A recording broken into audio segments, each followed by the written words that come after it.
Olá pessoal, tudo bem com vocês? Vamos gravar a nossa primeira aula do quarto bimestre. Nesse quarto bimestre eu vou seguir a mesma dinâmica do terceiro.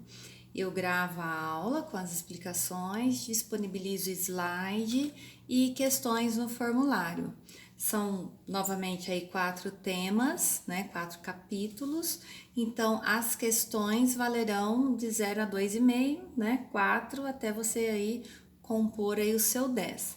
A única coisa que eu peço é que não atrasem nas atividades do quarto bimestre, porque o conselho é muito lá no final já do ano, e aí não vai dar tempo de ficar aplicando recuperação, certo? Então a gente tem que, à medida com que eu for disponibilizando as aulas, vocês têm que ir resolvendo. Vou colocar aí uma quantidade bem sucinta de atividades, eu acho que no terceiro também eu não coloquei tantas questões assim, né? Mas eu vou fazer aí o mais fácil possível para que vocês não atrasem, ok? Neste primeiro tema do quarto bimestre, é um tema fácil, um tema não é nada muito complexo, chama Geografia das Redes Mundiais. Para a gente entender, a primeira coisa a gente tem que entender o significado de redes, né? O que vem a dizer, vem a ser aí redes. Redes, nesse caso aqui na nossa matéria, são redes geográficas. Mas assim, vamos pensar, por exemplo, para a gente entender de uma forma mais fácil, a rede do Gol. A rede do Gol, ela não é formada por losangos um interligado ao outro? Se a gente pegar aí uma faca, uma tesoura e cortando, o que vai acontecer aí nessa rede do Gol? Não vai ficar um buraco? A rede do Gol, ela é formada por uma linha, são linhas interligadas, não é isso? Que acaba formando uma rede. Na rede do vôlei, a mesma coisa. Vamos pensar, para gente, um outro exemplo, rede de esgoto. Rede de esgoto, de água e esgoto, né? Normalmente a gente não vê, porque são ligações subterrâneas, canalizações aí por baixo da terra. Só que às vezes falta água no nosso bairro, porque a prefeitura está fazendo um reparo na canalização, no esgoto, na água de determinado lugar que vazou, que quebrou, que deu infiltração, deu algum problema ali. O que acontece? Tá tendo um vazamento de água 2, 3 ruas para baixo da sua casa, e aí a prefeitura, para arrumar, teve que desligar toda a rede para poder consertar, ou seja, porque toda a canalização subterrânea, tubulação subterrânea está interligado. Então, redes nesse sentido, redes geográficas são interligações. Só que nem sempre essas interligações precisam ser físicas. Como assim? Eu não citei o exemplo da rede do Gol? É físico, você consegue tocar ali, tá tudo interligado. Eu não citei o exemplo da rede de esgoto, de água e esgoto? São tubulações físicas, você consegue tocar, tá tudo interligado. Mas, por exemplo, hoje os grupos de WhatsApp, a gente está ali num grupo de sala, a gente tem um grupo da sala do WhatsApp. Tem algum fiozinho, né, físico que liga o meu celular ao seu, ao do outro, do outro, do outro? Não, né? Mas mesmo assim estamos interligados, certo? Não precisamos de ter nada físico que nos ligue. Aí quem está nos ligando para nos tornarmos uma rede é a tecnologia. Um exemplo de rede muito famosa aí, por exemplo, são, as redes fast food, por um McDonald's da vida. Ele é uma rede mundial. Ele tem McDonald's no mundo inteiro. E o sistema McDonald's está interligado, mundialmente falando, por tecnologia. E aí é onde a gente acaba pegando o fio da meada do capítulo, que fala que a globalização, né, ela trouxe uma revolução tecnológica muito grande. o Milton Santos, no caderno do aluno de vocês, né? E no segundo ano, ele lança os termos, né? Meio técnico científico e o último aí, meio técnico científico informacional. Foi um geógrafo brasileiro já falecido que mais renomado aí que o Brasil já teve dentro da geografia. Essas definições de meio técnico científico e meio técnico científico informacional são definições de Milton Santos. E Milton Santos cai bastante no Enem, certo? E ele mesmo, ele fala que hoje, diante do meio técnico científico informacional que a globalização nos trouxe, hoje as redes elas estão muito aí presentes no nosso mundo. Só que aí, por exemplo, a gente tem que entender antes ainda voltar um pouquinho. Por que gerou a globalização? O que é a globalização? A globalização hoje, quando teve na década de 90, as privatizações, que a gente já falou disso no próprio Brasil, quando a maioria das empresas elas eram estatais, elas eram do governo, elas não tinham concorrência, os serviços eles eram muito precários, né? Quando teve o final da Guerra Fria e quem venceu, os Estados Unidos e o capitalismo, o que o capitalismo ele quer? Ele quer lucro, ele visa o lucro. Muitas empresas estatais, né? Porque isso é uma característica do socialismo, tudo ser do governo, né? Muitas empresas estatais elas foram vendidas e como eram empresas gigantescas, por exemplo, não existia um grupo no mundo capaz, por exemplo, de comprar uma única empresa. Então, de repente, por exemplo, uma empresa brasileira mesmo, que muitas foram privatizadas, ela não foi comprada por um único grupo, ela foi comprada por 2, 3 grupos. E o que esses grupos passaram a fazer? Passaram a investir para ter concorrência. Só como que eu invisto? Eu invisto em qualidade e preço. E aí a tecnologia começou, né? O avanço tecnológico foi muito grande da década de 90 para cá. E aí hoje nós temos uma grande evolução tanto nos meios de transportes como nos meios de comunicação. E isso facilitou muito a globalização, porque hoje é muito fácil, né, eu ir para os Estados Unidos, num voo de 12 horas eu estou lá. Num voo de 12, 13 horas eu cruzo o Atlântico, eu estou na Europa, porque os meios de transporte, eles evoluíram. Quando eu circulo no mundo, eu levo cultura, eu trago cultura de um lugar para o outro. Vai havendo o quê? Circulação aí de uma, vamos dizer assim, uma unificação. A gente tem que tomar cuidado quando fala isso. Uma unificação cultural.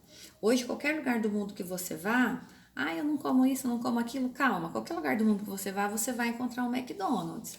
Né? Então todo mundo acaba meio que comendo.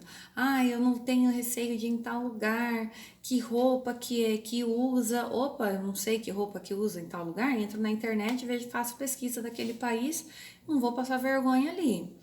Hoje, os meios de transporte e os meios de comunicação, eles estão facilitando a circulação de pessoas, de bens, de materiais, de cultura, e isso está tornando o mundo meio que igual. Só que é nisso que eu falo que a gente tem que tomar cuidado. Igual, né, economicamente também, não, é aí que é a diferença. Então, não tá tornando igual. As culturas, hoje a gente não causa mais estranheza, isso que eu quero dizer. Você pode estar lá do outro lado do mundo, que nada para você mais vai ser novidade, porque você já acabou vendo numa internet da vida como que é aquele lugar. Você já acabou vendo que em tal lugar serve tal comida, tal vestimenta, tal os hábitos daqueles lugares. Por quê? a revolução tecnológica, com o avanço nos meios de transporte, nos meios de comunicação, está tendo uma circulação muito grande. E aí a gente tem circulação de dois pontos: circulação materiais e circulação imateriais, né? O que é uma circulação material? É aquilo que eu consigo tocar, né? Eu consigo comprar, nossa, achei o tênis muito bonito aqui, lá que eu vi num filme, sei lá da Inglaterra, eu entro num site e compro. Nossa, eu vi uma roupa lá muito bonita que tá usando na moda lá no Japão. Eu entro num site e compro. Então tá tendo essa circulação de mercadorias. E aí é isso que a gente fala que está se unificando as culturas. Nada é tão mais assim único e exclusivo de tal país. E está circulando também o imaterial, que é o que é o imaterial? Aquilo que eu não consigo tocar, né? O imaterial são as notícias, né? São as informações que eu consigo ver na televisão, nos sites, a cultura de um lugar para o outro. Então, hoje, a globalização, com a revolução tecnológica, ela facilita essa troca, esse fluxo material e imaterial. E nada mais para ninguém acaba sendo aí novo, né? Uma outra coisa que vai falar no caderno aqui para vocês são os tipos modais de transportes. Então, assim, quando eu falo de modais, o que é modais? São tipos de transportes, né? E hoje o que a gente mais vê diante dessa revolução da tecnologia, hoje a gente vê o transporte ferroviário, o rodoviário, o aeroviário e o hidroviário, né? São os transportes mais comuns. São os únicos? Não. Um outro tipo de transporte, dutoviário, né? Por exemplo, o gasoduto, ele não é transportado nem em caminhão, nem navio, nem trem, ele é transportado por dutos. Não tem como armazenar, por exemplo, o GNV, o gás natural. Então, é um meio de transporte, dutoviário, certo? Inclusive, o gasoduto Brasil-Bolívia é um dutoviário, um meio de transporte, ok? Só que os mais utilizados ainda são hidroviário, aeroviário, rodoviário e o ferroviário. Só que esses meios de transportes, eles têm os seus prós e os seus contras, né? Por exemplo, o aeroviário, muito caro, só que ele é rápido, né? O hidroviário, ele é barato, só que demora meses, por exemplo, para vir um navio da China. Demora muitos dias para vir, sendo que se fosse de avião, só que a quantidade também menor, só que aí o combustível do avião muito mais caro, só que, né, em horas está ali. Então, assim, tudo tem seus prós e contras. O transporte ferroviário. O ferroviário é o mais barato, porque você tem o gasto ali, como se a locomotiva fosse um caminhão, vamos dizer assim, só que olha quantos vagões, né? Um único a máquina em si consegue transportar, né? E olha quantos caminhões um trem tira das rodovias, né? Amenizando aí os impactos na rodovia, impactos que eu falo de deteriorar mesmo as rodovias, os congestionamentos, a poluição, porque imagina quantos caminhões eu preciso para transportar o que um trem transporta, né? Então, olha a poluição. Então, assim, tem muitos benefícios no transporte ferroviário, muito mais do que o rodoviário. Aí, quando você vai olhar, qual o meio de transporte que o Brasil utiliza mais? Tem uma tabela aí mais atualizada, o caderno do aluno veio mais atualizado esse ano, tá bem legal. O meio de transporte mais utilizado no Brasil ainda é o rodoviário. ainda é o rodoviário. 65% dos transportes materiais feitos dentro do nosso país ainda é feito por transporte rodoviário. Então, assim, paga-se mais caro, tem poluição, tem congestionamento, gera aí, vai deteriorando as estradas, e aí eu tenho meu IPVA vai ficando mais caro para consertar essas estradas. Então, assim, por que será que o Brasil utiliza mais o rodoviário? Né? Por que não investe no ferroviário? Né? Porque é um país de grandes extensões. Se vocês olharem, por exemplo, na própria apostila no caderno do aluno, a Rússia, que é o maior país do mundo, todos os transportes materiais que são circulados dentro da Rússia, 81% é feito através das ferrovias, né? Então, será que no nosso caso, Brasil, é uma questão política ou uma questão geográfica? Será que no Brasil não dá para ter ferrovias? Né? Será que o relevo do Brasil é tão ruim assim que fica inviável a construção de ferrovias? Ou será que políticas, né, impedem isso daí? Será que alguém ganha com isso daí? Então, isso daí é uma questão para vocês pensarem, não cabe a mim aí, só cabe a jogar para vocês aí a pulguinha atrás da orelha, certo? Ainda dentro da apostila também, tem aí as comparações de países, Austrália, qual que é o tipo de transporte que eles utilizam mais, Estados Unidos, que eu gostaria que vocês olhassem aí e pensassem nos prós e nos contras, né? De um transporte aéreo, ferroviário, rodoviário, hidroviário. O Brasil tem muitos rios, né? O Brasil tem muitas hidrovias, inclusive no estado de São Paulo, a hidrovia Tietê-Paraná. O rio Tietê, ele meio que divide aí, vamos dizer assim, o estado de São Paulo, e ele deságua no Rio Paraná, que o Rio Paraná, ele vai desaguando em outros rios até chegar no Oceano Atlântico. E transporte hidroviário também não é poluente, é mais barato, também leva uma quantidade de mercadorias bem excessivas e tira das rodovias, né, para não ter os congestionamentos, enfim. Então, para vocês pensarem.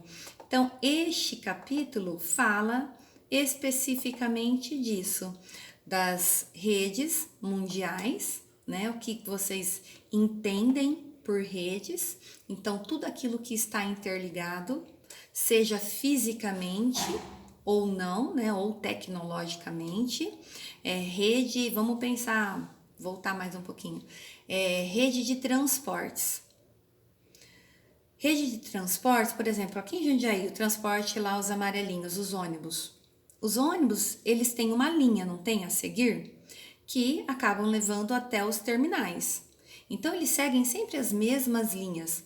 Querendo ou não, eles interligam pontos da cidade. Ou seja, eles formam uma rede. As cidades, não só do estado de São Paulo, não só da nossa região, mas do Brasil e do mundo, elas também formam redes. Como que elas são interligadas? Através das rodovias, das ferrovias, através dos meios de comunicação, telefone, internet, WhatsApp, TV, rádio, elas se interligam. Então, assim, a gente tem que pensar que redes, hoje o mundo vive, né, por conta da tecnologia avançada, vivemos numa rede tecnológica que acabou dando ênfase nos meios de transporte e meios de comunicação, facilitando a troca de fluxos materiais e imateriais. E hoje nada mais no mundo é novidade. Só que aí, para eu ter essa troca, eu dependo de meio de transportes. E aí, qual é o mais viável? Qual é o mais indicado? E aí cabe a análise de vocês, certo? Tanto assim, pensando nessa troca, né? Qual tipo modal seria mais interessante para o meu país, para eu negociar Sudeste com Norte, ou meu país negociar Brasil, Europa, Brasil, Estados Unidos? Qual tipo modal seria mais interessante? É nesse sentido aí que fala esse capítulo, ok? Vou montar os slides, na sequência vem os slides e 2, 3 questõezinhas para vocês responderem referente a este capítulo, ok, pessoal? Aí a cada 15 dias eu publico aí tanto no blog, no Classroom e no Drive da escola e mando no Zap dos meninos que eu tenho o link da aula que já tem a sequência, vídeo, slide e as questões para vocês responderem, ok? A cada 15 dias uma aula nova, tá bom? Beijão, até a próxima aula.